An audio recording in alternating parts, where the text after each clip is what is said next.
Hello, welcome to Tuesday Night's Hotline Live, brought to you by NordVPN. Your chance to have elite cybersecurity on all of your devices for the price of a cup of coffee every month. And on top of that, if you go into our YouTube description right now, there's an exclusive offer of a discount for Hotline Live viewers, so check it out. Tonight, I'm delighted to be joined by Record Sports' Craig Swan. Swanee, it's good to see you. How are you, Daniel? Very upbeat and chirpy tonight, sir. I'm very good, thanks. Very good. It's because I've seen you twice in so many days, Swanee. It's brilliant. Yeah. We're also joined by Record Sports' Ross Pilcher. Ross, it's good to have you on the show. It's been a while. I know, it's been a while. First one of the year. How are you doing, Daniel? I'm very good. I'm delighted to have you on, Ross, because we sometimes get bogged down a wee bit in the Celtic Rangers drama that goes on, but you're a sort of de facto unofficial Hearts correspondent at Record Sport. And I want to join because, I kind of feel like, I don't know what you think, Swanee, but I kind of feel like Hearts are right on the brink now. I think they are right on the brink of what would be a remarkable triumph. I don't even have the words to describe it. I'll say it because I don't know whether Ross will want to, but it's there for Hearts to go and grab. Go and grab it. It's yours for the taking. It really is, because Rangers and Celtic are not at it. Haven't been. Rangers showing slightly better form at the moment, but Celtic are toiling badly. And it is right there for Hearts right now. Go and take it. How do you feel about that, Pilch? Do you share that view? Or? It's hard to argue against it when you look at the position they're in with 7 games to go. Actually, I thought you were going to be honest there and said you want me on because I'm not going to slaughter you like Chris Sutton did, but I would never do that to you, Daniel. Don't take it personally, Danny. Does it to us all? I was going to say, that was for anyone that's not heard it. I said something to Chris about I'll take that in the chin, and he replied saying, "Oh, which one?" Absolutely brutal. And when you're going to the gym every day, try to shift a few pounds, so on. It doesn't, it kind of breaks your confidence down. Must try harder. But aye, so I know it might be a bit more intense for you, Pilch, but do you feel like it's really close, or is it just torture at the minute for you? I don't know if you can say it's really close. There's still kind of plenty of football to be played, and as we've seen, it seems to be somebody else's turn to drop points each week. Hearts did it at Kilmarnock, it was Celtic's turn this week, and I'm pretty sure all three are going to do it between now and the end of the season. But as Chris said on your Celtic podcast, you'd rather be in Hearts' position. We've got the points on the board. They're grinding it out. They're being efficient. I'll give them that. You saw at Rugby Park, it doesn't.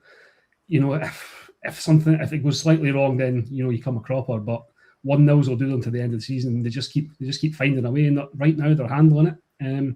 After the split's going to be interesting. Potentially they could go second by the next time they play, with Rangers playing this Saturday after the international break and Hearts are at Livy on the Sunday. It'd be interesting to see how they deal with that. Yeah. But you've got to say, if you don't fancy yourself when you're 3 points ahead, which is 7 games to go, you're never going to fancy yourself. Aye. The thing is, Swanee, that it reminds me a wee bit of the Leicester season down south, in the sense that I felt like every week with that Leicester City team, it was like, listen, they'll fall away, or they've got that game coming up, they'll fall away, they'll get hammered there. And I know Hearts have obviously lost a couple of games, Rugby Park and that, but they just keep going. They just keep grinding it out. Yeah, there's been so many factors. We've gone through it month after month. Listen, I get castigated on here earlier in the season because I said ask me after Christmas. I thought that was fair enough. Wait until you get to that stage. Steve are still in there. They most certainly were still in there. And they just keep coming up with answers.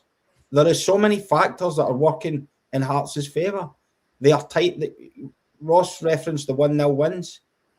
The big thing there is the nil. They keep clean sheets. Yep.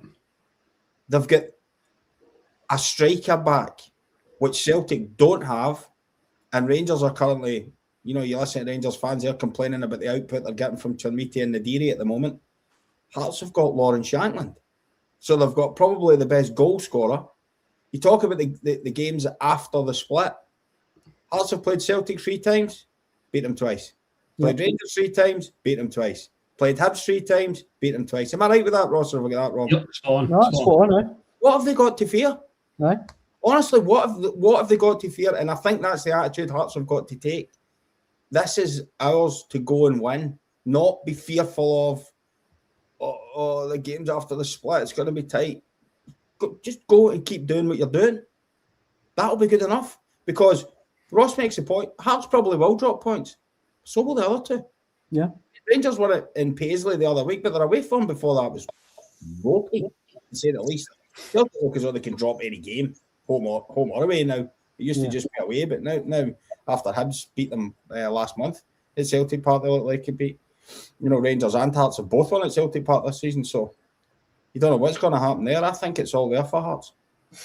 I mean, one of the comments you can see on your screen, and if you're watching at home, you want to let us know what you think of the Premiership title running, please do so. McInnes says, we've been winning 1-0, but teams have been hardly getting a sniff at a goal. Although AF Scott says they're hardly rock solid, they've lost 3 in the last 7 games, they still have to go to Parkhead, Easter Road and play Motherwell twice, which is a good point. But if I put up the league table again, Pilch, 31 games, as you say, only 7 to go. See if you think about it realistically. As Swanee points out, Rangers and Celtic are both going to drop points. What do you guys think? 3-4 victories might be enough? Depends who they're against. Yeah, exactly. Yeah. Very true. But 3-4 victories, maybe a couple of goals. If they beat Rangers and they beat Celtic, what are you talking about? Aye, exactly. Aye. Only a couple more will do you? I think so. I mean, if you imagine... It's more what games they win rather than how many they win, I think, now. Aye, that's true. And AF Scott there does raise a good point. They are... tough fixtures on paper. But as you say, Swanee, they've been to Parkhead, won, beaten Hibs twice. Motherwell, this could come back to haunt me badly, but I think they've fallen away a wee bit. And Hearts are the only one of the title challengers that haven't lost them this season. Aye, very good point. But I know that's why we had Pilcher on Swanee. There you go. Yeah, there you go. See, I missed that. That was the one I missed. There you go. We're going to hear a little bit later on from the Record Rangers podcast. Scott McDermott and Andy Newport got up today, and they're talking about whether or not Rangers are favourites. But Swanee, do you see Hearts as favourites just purely because they're in front at the minute? Look, yeah, just because of that point. I mean, listen, I for all I've said, I don't think there is a favourite in inverted commas because I think it is open. My point is just it is all there for Hearts to go and grab. And yes, you would make them favourites slightly because, I know, it sounds as though I've contradicted myself there, but just by the fact that they have the points advantage at the moment. Yeah. I still think it's wide open. My point is Hearts have nothing to fear here. They've everything to gain, nothing to fear. And what about, obviously a lot's been made, Pilch, about players coming back, Shankland and Devlin. I was quite surprised personally to see Devlin start at the weekend and last, what was it, 70 odd minutes. That is a massive boost for the team. It's got to be. People in this show were saying, look, Shankland will take time to get up to speed and so will Devlin and what have you. I think Stuart Finley's to come back as well. I think they'll all come back at exactly the right time. I think they coming back could be enough to just nudge Hearts over the line. Yeah, this is massive for Hearts. Everyone's talked about Devlin and Shankland, but then they were missing Halkett at the weekend. He's been a huge player. That's the spine of their team. It's brilliant, Halkett. And that's where they've been strong. And this is why Hearts are going with a big squad this year. They've kind of come through this kind of wee 6-week period missing their captain, a guy who's been their best midfielder this season, arguably, and Halkett's been in and out. Finley's been missing. That's a spine of a team, and they're still top of the league. So they're only going to get stronger in terms of who's available for them. So I think the timing couldn't be better for Derek McInnes. If he could have picked when he could have these guys back, it would probably be now. And we've talked about the 1-0s and it's enough. Shankland should help with that. If he, as you said, if he comes back, I would imagine he'll be pretty much up to speed. He's got a few minutes under his belt at the weekend. He's got a couple of weeks out of the game to get training. He could be the difference maker. Can I ask one thing as well, Ross? Mm-hmm. You're better qualified to answer this than me, possibly. I kind of feel like certainly Kazaridis, but Braga, the stars have just dimmed slightly since Shankland's been out of the team. I think Shankland coming back into the team isn't just Shankland coming back. I think it illuminates those two as well, because I think having a focal point up front, which allows those guys to make runs off him, I don't think they're able to do that with Kabore. Don't think it works. I don't think it sticks with him. And then those boys are maybe having to do things a bit more off the cuff. You saw it in the first half of the season when those three were together, how important Shankland was to making space and wee balls to get those boys in. Yeah. Would that be a fair comment, Ross? That there's a good chance. Absolutely. Kazaridis, especially, as he's dropped off. He's only scored a penalty against Dundee United, I think, since he scored against Celtic at Tynecastle in October. I don't know if teams have maybe figured him out a wee bit, and he's not really been mixing it up. Mm-hmm. Braga's been excellent, to be fair. I've been really, really impressed with him. He's stepped up a bit since Shankland's been out. He's been leading the line, and he can do it. He's got the He's got the engine to do it. He's got the physicality, and he's a smart player. But Shankland he does give them that wee bit extra. He's a bit. I mean, I said this when Hearts signed him. You kind of got dismissed as a poacher, but he's a far better player than he gets credit for. His link up, his strength. He's usually in the right positions on the pitch, and as Swan said, that's only going to help the guys next to him, because I think everyone goes, oh, we won't miss Shankland that much. We've got these guys in great form. These guys are probably in great form partly because of Shankland. So I don't think he'll overstate how important it is for him to be back, and hopefully he comes back in form. What would this mean? What would this mean, Pilcher? I mean, I struggled to put it into words there. What it would mean if Hearts win this. I mean, first they would be the first team in 41 years outside of the Old Firm to win the top flight in Scotland. I mean, can you do a better job than me of putting into words? I mean, not really, mate. No, which doesn't say much for me, given my job. But I spoke to Danny Granger, who was in today's paper for Record Sport, and he was obviously part of the 2012 team, which for Hearts fans and the guys involved was the ultimate hammering your rivals 5-1 in a cup final. And I said to him, how would this compare to that? And he can't even imagine what it'd be like. So I think it'd be that times 10, because it's so unexpected. It's something that a lot of Hearts fans probably won't see in their lifetime. And it also makes you question, what could they, if they do it in their first year, when Tony Bloom had given them 10, what can they then go on and do? I would expect Rangers and Celtic to be stronger next year, and they're probably going to have European football to deal with, which is a different kettle of fish entirely. But you've seen the size of squad they've gone with, you've seen how they've recruited, you've seen how there's money there to spend. I don't think this will be a flash in the pan, even if they don't win it. I think that's the exciting thing for Hearts fans, is they don't feel like this is a one-off. Maybe like 97, 98, they went close under Jim Jeffries in second season. They almost got relegated, actually. I don't think that's the case now. I think there's a long-term plan here, and which is to basically, this is where Hearts should be operating at. This is where they're going to try and stay at. They're going to try and challenge all the time now. It's been a 3-horse race this season. I think Hearts want to at least make it a 3-horse race for the next 10 seasons. I think that's what's exciting Hearts fans. But until they do it, it's hard for them to kind of believe it, because it was the same with the Scottish Cup. They didn't win a trophy for 36 years. Again, they thought, well, is this ever going to happen? Until you do it, it's hard to imagine. So I think once you get that one over the line, I think that's when it starts to get really exciting. The one thing I would say, and obviously you're taking this as well, Swanee, I know Tony Bloom, his track record is pretty remarkable when you look at it. Union Saint-Joan in Belgium, Brighton in England. He will probably look at Scottish football and think it's no mean feat. But and I do think Hearts probably will cement themselves as the third force. But what I would say is that, will you get another season, Swanee, where Celtic and Rangers are this bad, this mediocre? Will you get another chance? I mean, you might, who knows? But for both of them to be this poor, it's such a chance for Hearts. My natural reaction to that question, my instant reaction would be no, probably not. And I don't want that to sound like a disservice to Hearts by saying that, but no, you probably wouldn't think so. That would be your instant take. But there's a whole different discussion to be had about Celtic. The state of the recruitment and how they might struggle next season as well, with the amount of guys that have got to go out the door, what they're left with. They're going to need to find basically a full new team. So it's not out with the bounds that Celtic might toil again next season. Yeah. And Rangers, you don't know what you're going to get. There's been situations where they've looked under Philip Clement, they're on the way back, and looked like Michael Buller, and Danny Rowe's doing all right. Now, I would caveat that by saying they look as though they've got the structure in behind the manager now, and things seem to be getting done properly. They weren't getting done that way before, I think most Rangers fans would suggest. So I think Rangers probably won't have another season like that, given the start they had under Russell Martin. But I don't want to do Hearts a disservice, because it sounds like you do when you say Rangers and Celtic will not be this bad again. Yeah. It is fair comment, but it feels like you're doing Hearts a disservice that they don't deserve, if you know what I mean. Yeah, but I get it. It's an automatic thing that Celtic are just going to get back to being Celtic again without doing something major. And you don't know what you're going to get with Celtic. So, sorry, with Rangers. So, like I said, they look as all on the right path. But let's hope Tony Bloom's vision is correct and what Ross is saying is correct. And it is at least 3. Because I think I've made this point. I think I made it on one of the other shows. If you're Hearts and what you're doing, Hibs fans will be Hibs should be looking at that and going, why can't we do this? Aberdeen, looking at that and going, why can't we do this? It's up to them to raise their standards and do what Hearts have done. It's all too easy to say Tony Bloom's made this happen. He has a bit, but so's a brilliant manager.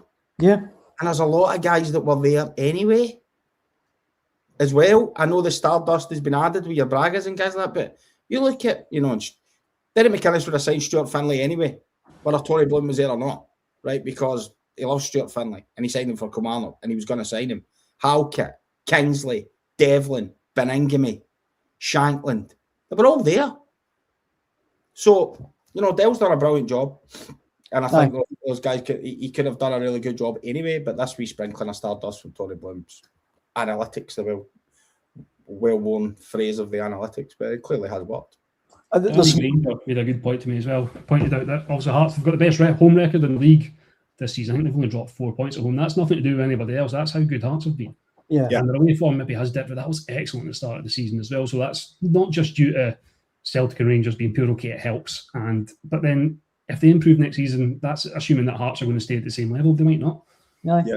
That's a fair point. Can I ask one other question, Pilch? I know how difficult this is going to be. I referenced that I did the game at Kilmarnock a couple of weeks ago that Hearts lost.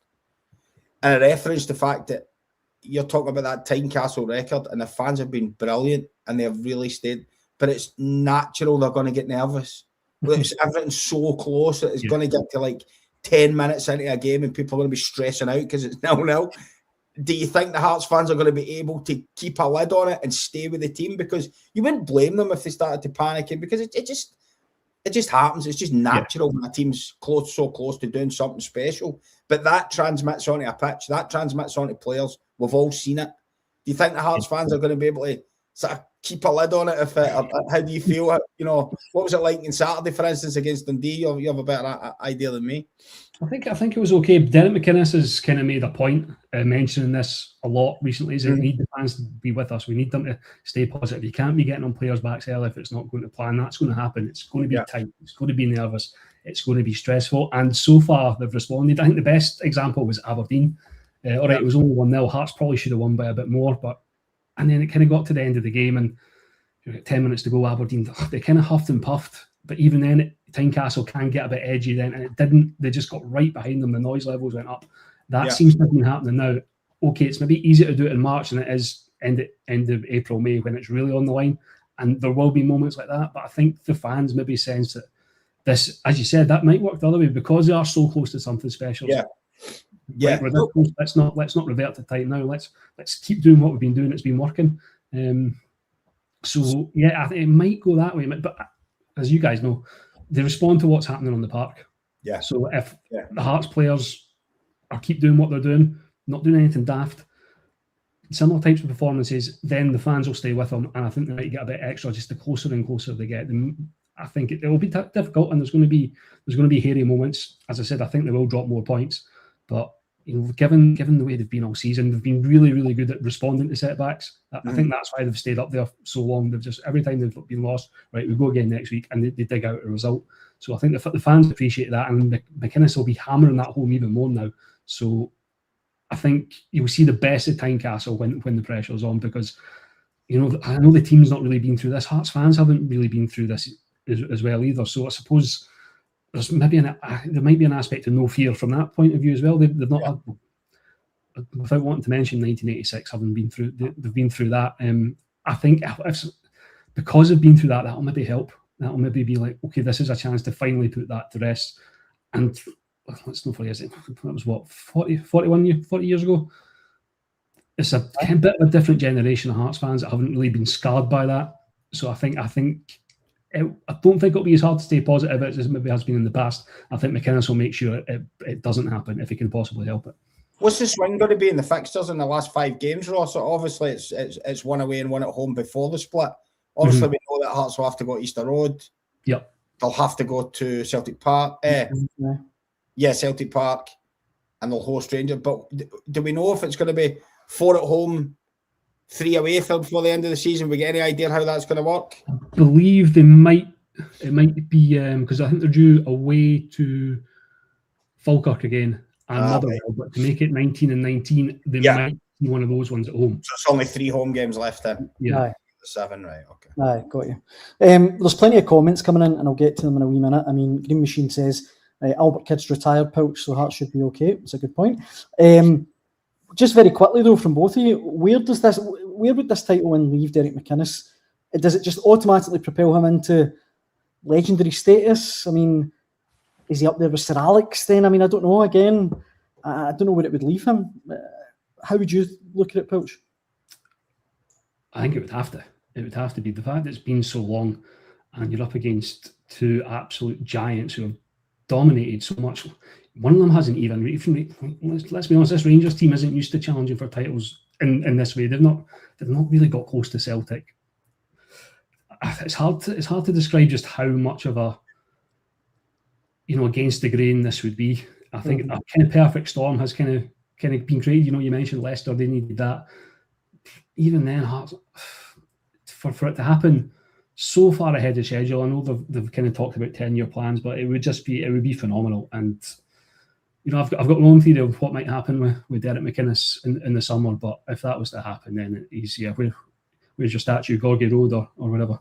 Well, that's what I was going to say, Swanee. I mean, McKenna there in the comments says he must have a statue if he does it. Probably fair comment, you'd think. Probably would, aye. Aye. I don't think you want one built while you're still a manager, mind. You're a bit weird walking past yourself in the morning. Yeah, that would be a bit eerie, wouldn't it? Phenomenal. Before I let you go, Pilch, let me throw a few of these comments at both of you. Craig Marshall says Motherwell will draw with Hearts in a couple of weeks, and both Celtic and Hearts will guarantee to get the better of Motherwell at Fir Park. Green Machine says Celtic getting beat 8 times and still more games to play. Can't see Celtic going forward when there is no unity. John points out that Rangers have been dire for well over a decade, bar the COVID season. He also says Hearts are favourites. Been top of the league for most of the season and we're grinding out results with the significant injuries. Now the better players are coming back and Celtic are too inconsistent. You allow them up, it says all three are up and down with results. There's no clear favourite. We'll all know after the next 3 or 4 games who wins it. And Julio says, does anyone actually think Celtic are capable of winning 7 games? Luke McCowan probably thinks so. Saying that, he couldn't string a sentence. Very harsh on Luke McCowan. Probably should have read that in advance before I read it out, but there you go. Yep. And McKenna again says, Craig, bang on, sticks to Shanks and lays the ball off accurately. Before we let you get back, Pilch, I'm going to put you in the spot. I know you're going to hate this. Are they going to do it? Don't make him say it. He doesn't want to say it, but he can't say anything else. I know, that was actually quite evil of me, but if Hearts are still top going into the split, I think there's a very good chance they will. Yeah. Look forward. Daniel.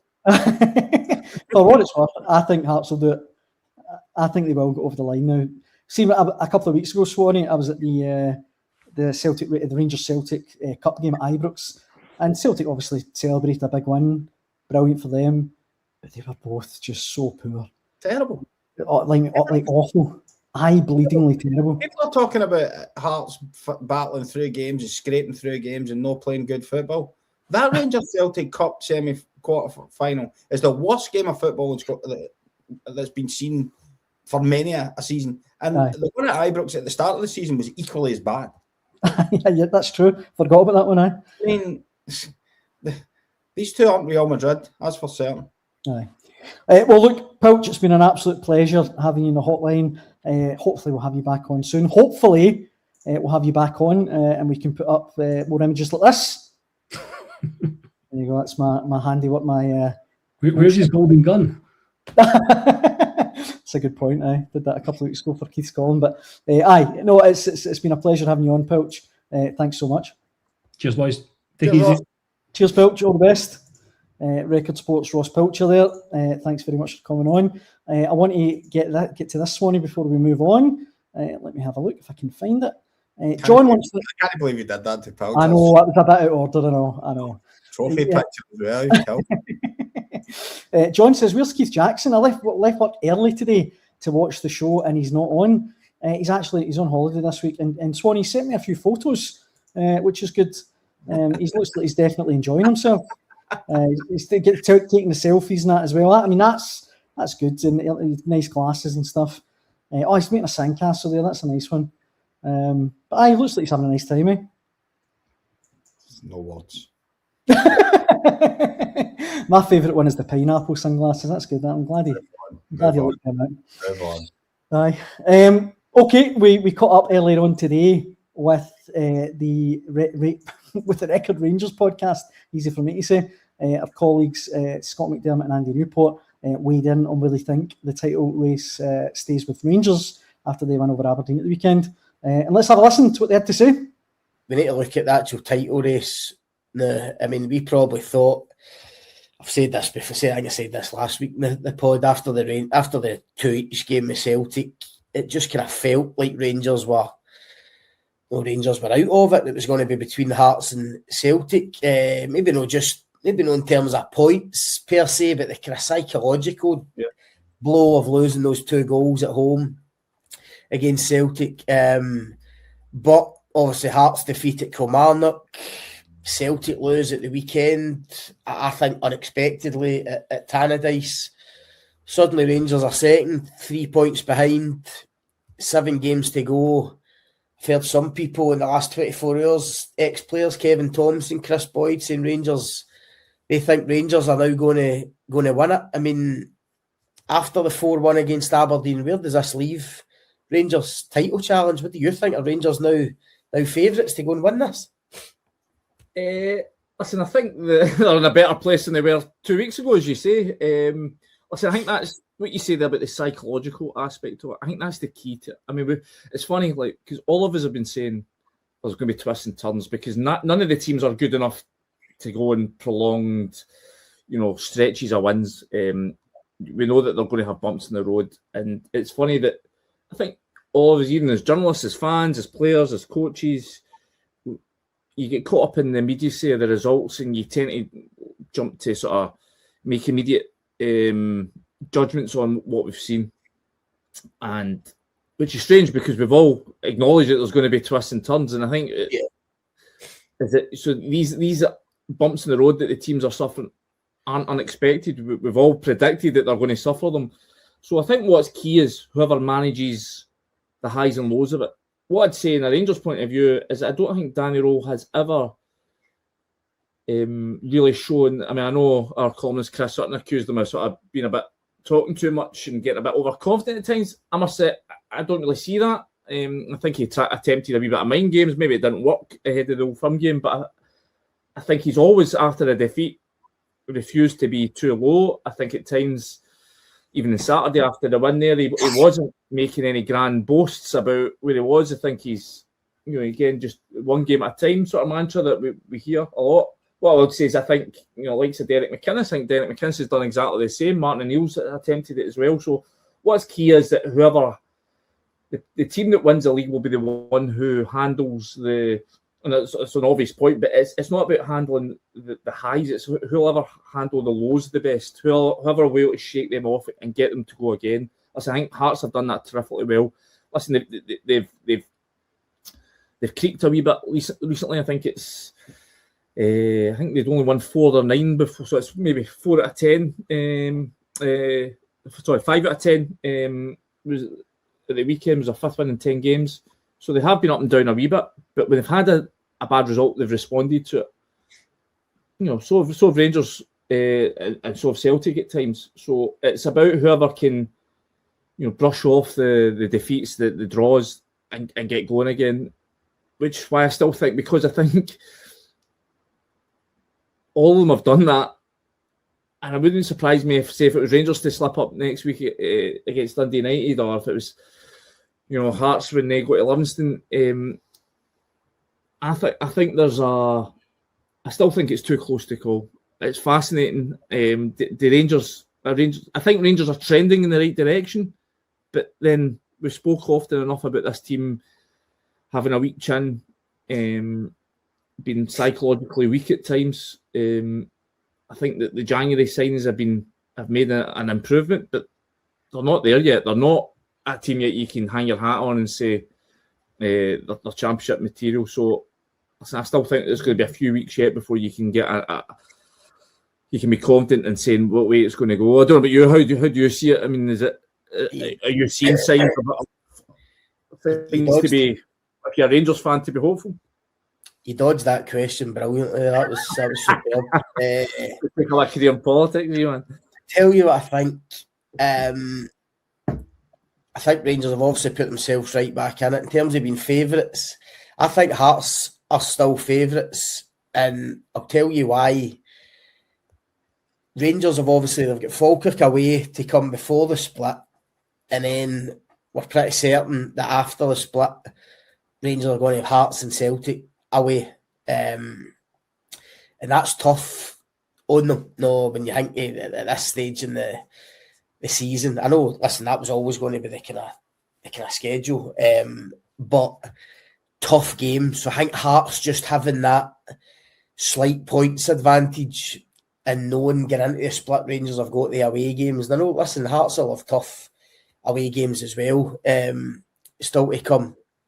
They'll not get it easy at Livy next time out either, even though Livy look all but down. That might be a danger if Livy suddenly play without any kind of pressure.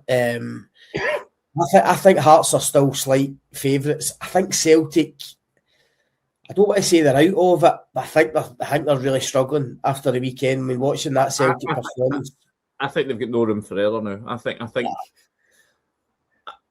I don't necessarily think you have to win the Old Firm game, but I think both teams have to beat Hearts. Yeah. To have any shot. But I think both teams can afford a draw in the Old Firm at Parkhead, and I think it wouldn't surprise me if that ended up a draw. But I think both teams know that they're going to have to beat Hearts, and obviously Celtic. I think they host Hearts at Parkhead after the split, don't they? So, I think that's I think that's the important one. That they both have to try and knock Hearts out of this any way they can. Right. I mean, that Celtic performance at the weekend. I mean, when they go to Dens Park in their next game, I mean, unless Celtic up that performance tenfold, I mean, they're going to struggle at Dens Park as well. I mean, they were woeful on Sunday, and Dundee. They've just got so little. I mean, you talk about Rangers at the top end; they're not scoring goals, but at least they've got a presence at the top end. Celtic don't even have that. And if it's not Benjamin Nygren basically scoring them goals, then they really do look shy in that front. Yeah, I mean, they look weak defensively as well. I think Celtic, and I think the big thing watching Celtic on Sunday was, and it's very, very rare that I've said this of any Celtic team, it feels like in the last decade, was the lack of hunger and appetite and application. I mean, it feels like you never see that for a Celtic team that's got guys like Callum McGregor and Kieran Tierney and Liam Scales in it. No, guys that know what it's all about. That really took me. I know people are saying, bad pitch and Celtic haven't been great for them, so maybe you could expect it. I mean, I think Chris Sutton was saying the TV, it wasn't a big surprise. To me, that was a big surprise with everything that's at stake against a Dundee United team. Especially the way that Celtic, when you talk about a lack of hunger, that is not something I don't think you could throw at this team, the Celtic team, when you consider the amount of points that they've snatched from losing positions, or the amount of wins that they've grabbed in the last throws of games. I mean, that has been the one thing that's kept them in this title race, is that they're desired not to be beaten or not to drop points. So I think if they lost 8 games now, and as I say, Dundee away next, I think they're struggling. So I do think Hearts and Rangers are kind of in the driving seat, but I just make Hearts slight favourites, just because of those post-split fixtures. I think Wales coming back as well. Obviously, Shankland back at the weekend, Cammy Devlin back. You've got Stuart Finlay to come back, a few other boys as well. I mean, Hearts are only getting stronger as the title race finishes. It comes to a conclusion. I mean, like Danny Rowe did make a point of praising the Rangers physios and saying like he's got 23, 24 guys fit right now, which is remarkable. And it is, when you consider Rangers injury troubles at times this season. I must admit, I think this the Rangers medical team have been pilloried at times over the last couple of years, but this season, whatever you want to say, whatever faults Rangers have had, it's not been down to a lack of fitness or a lack of fit bodies available. I mean, they've had a good run of that. I mean, it's been other aspects that have let them down this year. Yeah. And as you touched on at the top, I suppose the slight worry for Rangers is the fact that the strikers aren't scoring. I mean, I said on here last week, that clean sheets might end up winning Rangers the title, because I feel as if Fernandes and Giga and such good for them. But Hearts are doing that as well, to their credit. I mean, four 1-0 wins at Tynecastle in a row. I mean, that is like, no, they deserve huge credit for that in the midst of a title race. They have that kind of solidity and resilience, and to get through those games, tough games, and just nick a goal and keep the back door shut. Just to go back to that topic, I mean, just about the strikers, but I mean, is there something to be said, right? Okay, Chermitty's hot and cold, and more cold than hot, to be fair, but the games he's been hot in are the games that are coming up. The games when there's something on the line. I mean, this is what Rangers have to hope. They have to hope that this is when he catches fire. This is it. Basically. Yeah, is he going to turn up at Tynecastle and Parkhead again? Swanee, in the comments, Ali Quinn says, Hearts luck runs out real soon. Your Little Muppet says, as Rose said, it's one game at a time. I backed us from midway, but it's always came back to bite us, so I'm not jinxing it again. One at a time. Alan says, Rangers have scored more than Hearts and Celtic and had 21 chopped off. So this Braga Shankland gives them an advantage is nonsense. Ali Quinn as well saying VAR has given Hearts and Celtic every decision. Rangers 21 goals chopped. 21 goals? I've never heard that. That seems a lot to me. 21 goals chopped off this season.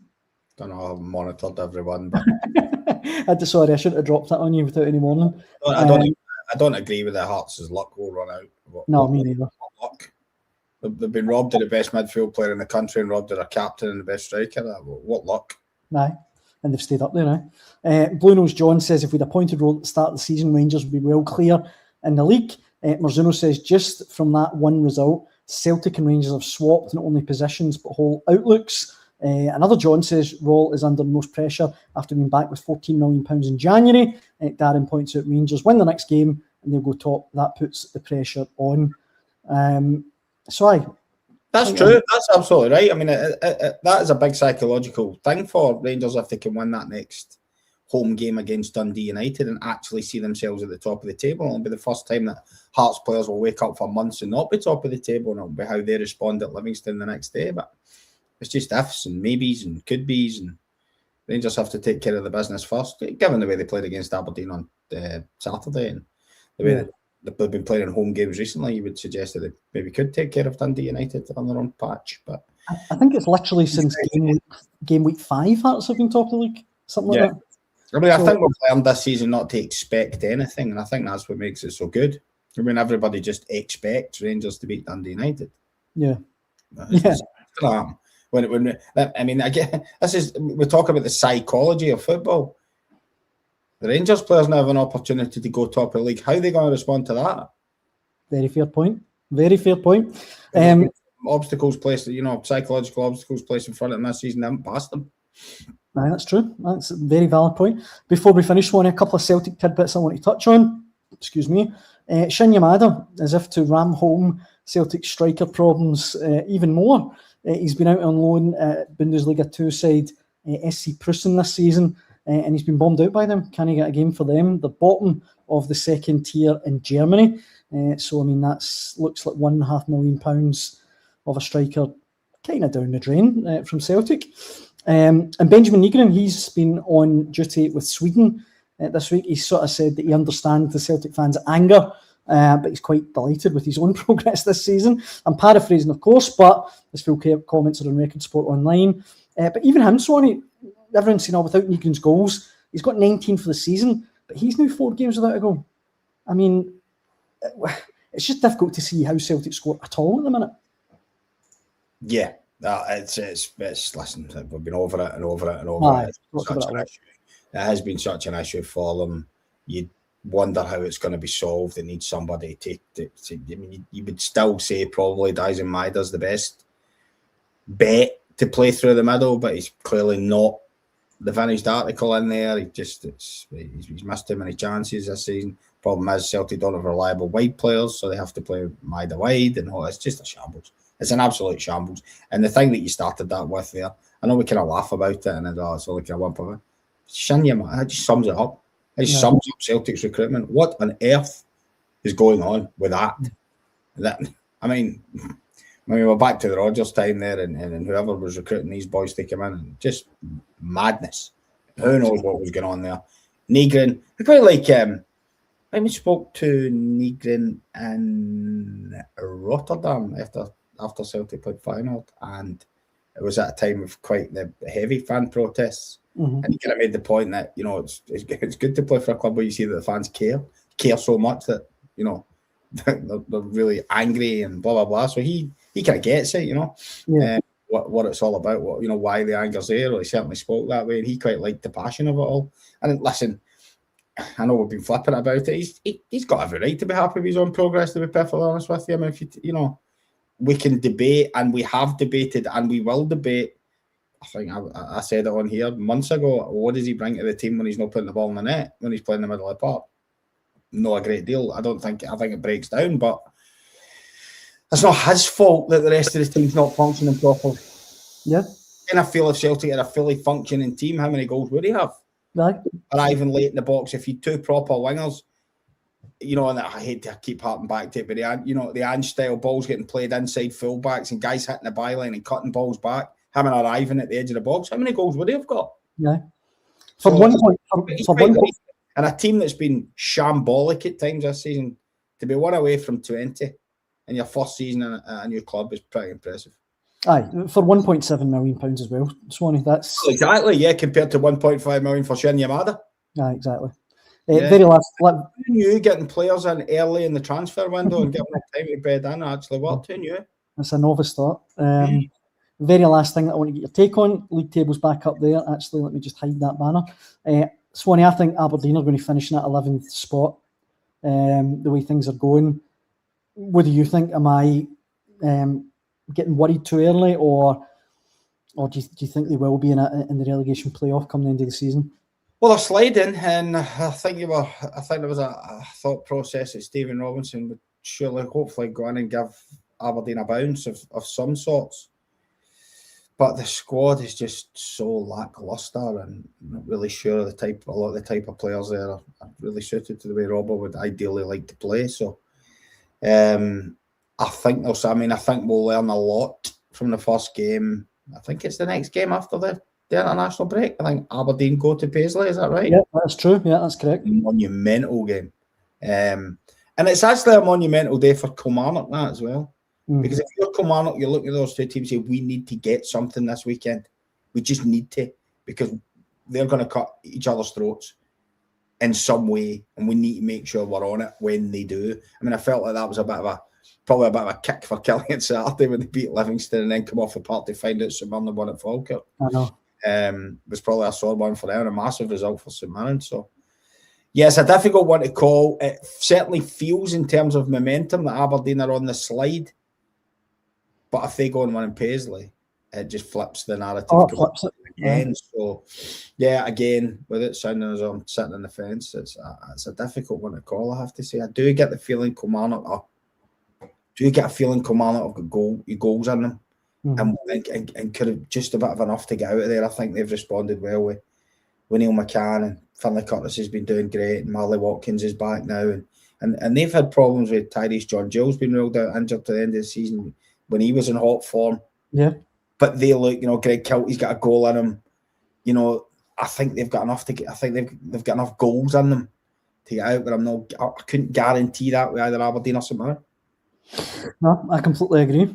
I think that more or less brings us to the end of tonight's episode, Swanee. Deep House Paradise in the comments sums it up best by saying, let's be honest, nobody knows, so much to play for. Anyone saying one of his favourites having a laugh. Hearts lost to Killie, Celtic lose, Rangers will drop points, so much to play for. Yeah, none of us did say anyone was favourites, so. Aye, true. Exactly. As I say, that brings that brings us to the end of Tuesday night's Hotline Live, brought to you by NordVPN. Massive thank you to Record Sports Ross Pilcher for coming on, much appreciated. Thank you so much for all the comments that have come in. As ever, they've been first class. And Swanee, it's always an absolute pleasure being joined by you. Pleasure's all mine, Daniel. Thanks very much. And thanks for watching at home. We'll be back at 6 p.m. tomorrow. Hope you can join us then. Cheers.